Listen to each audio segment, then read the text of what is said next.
It is time for another episode of Lima Shenanigans of 1977.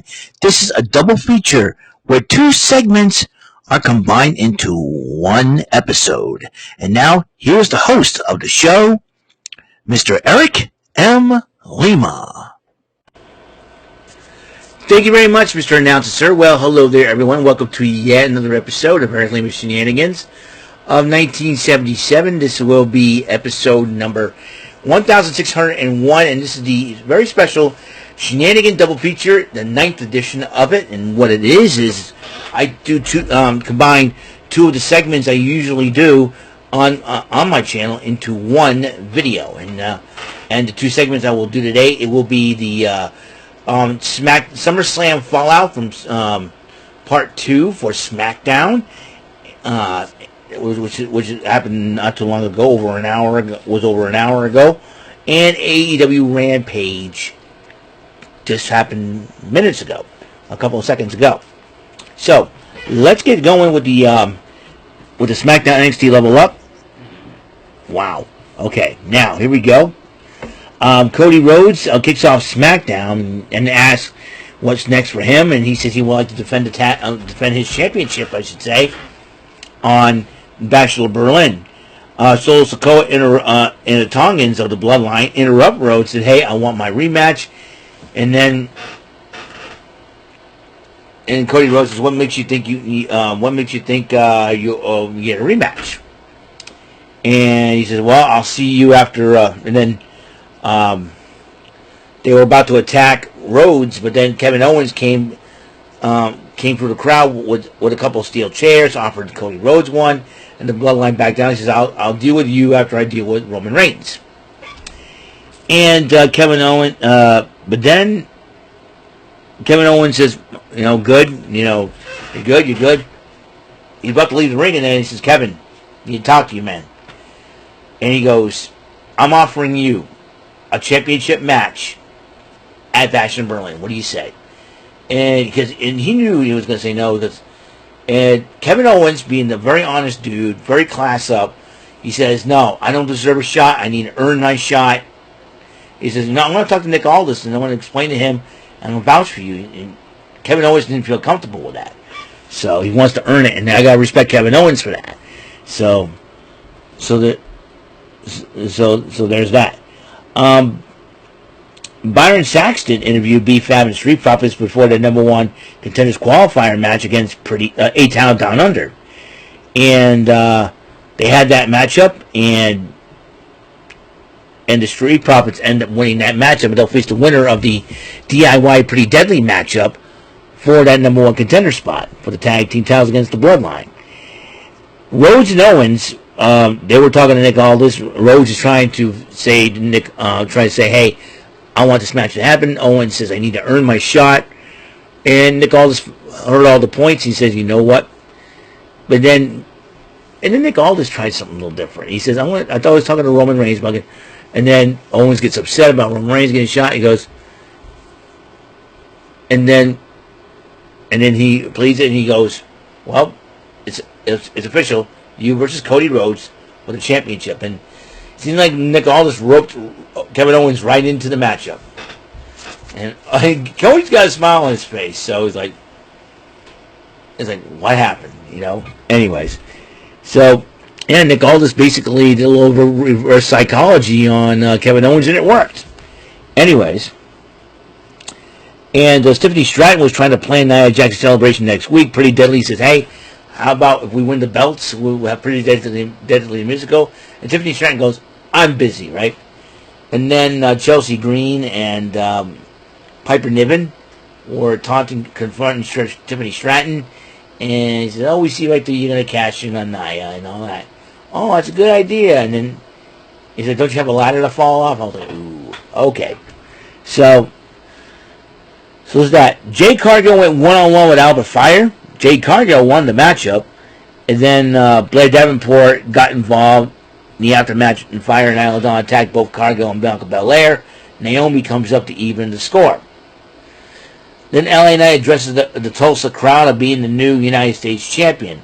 But Lou Ferrigno, the legendary actor who played the Incredible Hulk, from the 70s is in attendance. He looks good, by the way.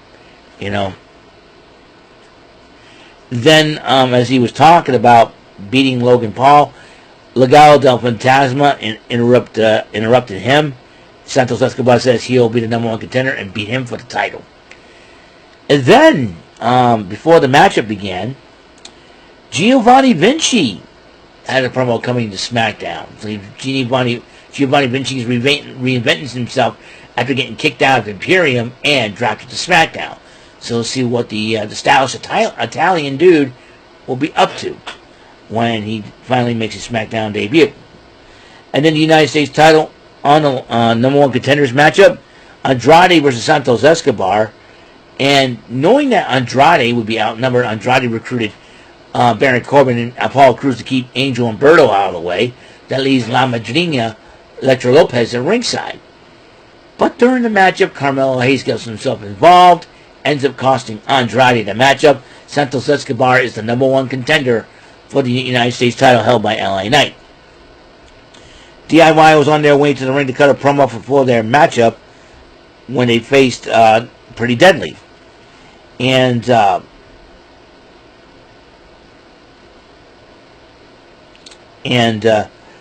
they did a tribute to Kevin Sullivan, who recently passed away, the former Taskmaster of WCW, and got the nickname Booker Man. So, rest in peace, Kevin Sullivan.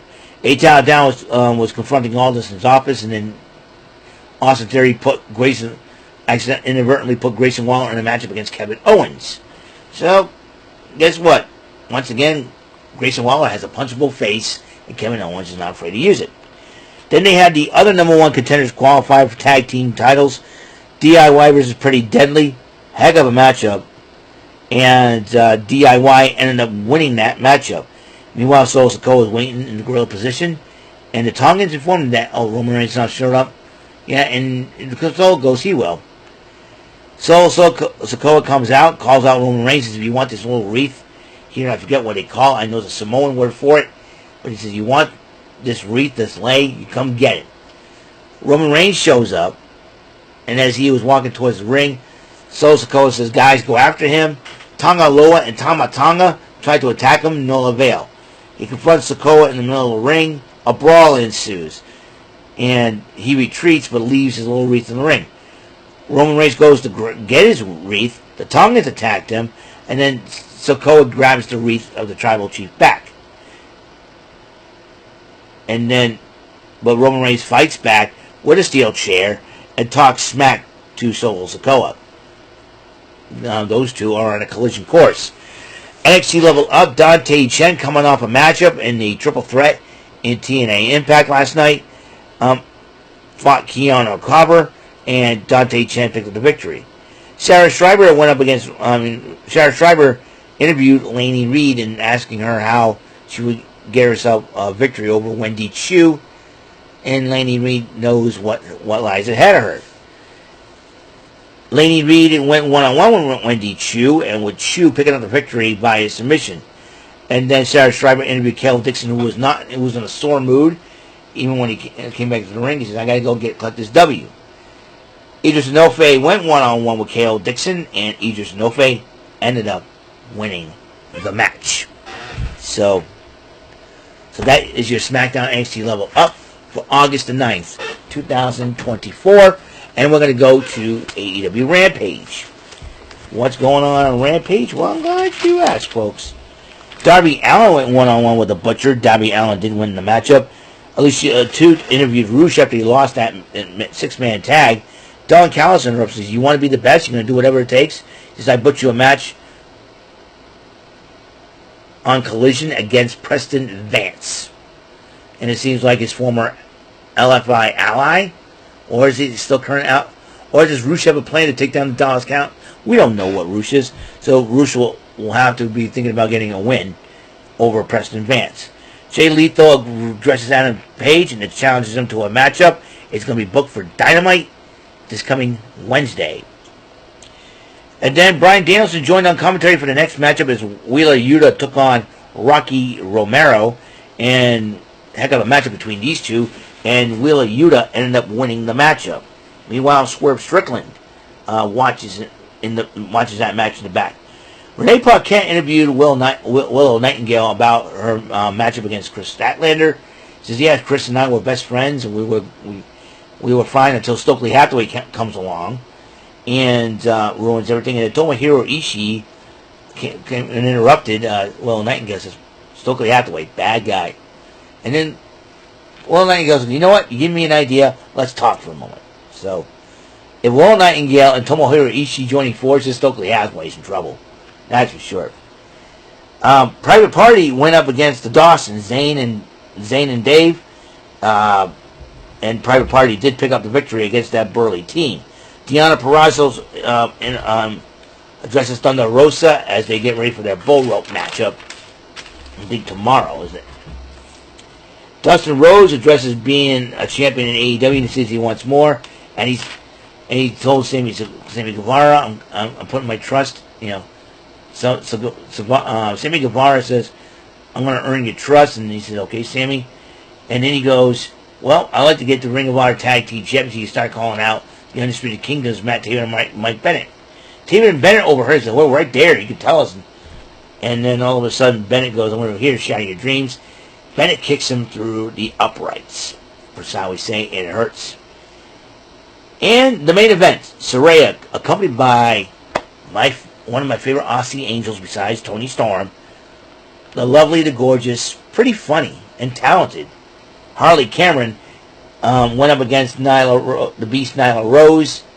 And during the matchup, Harley Cameron got involved to the point where she helped hold Nyla Rose's feet down as Saraya pins her to win the match.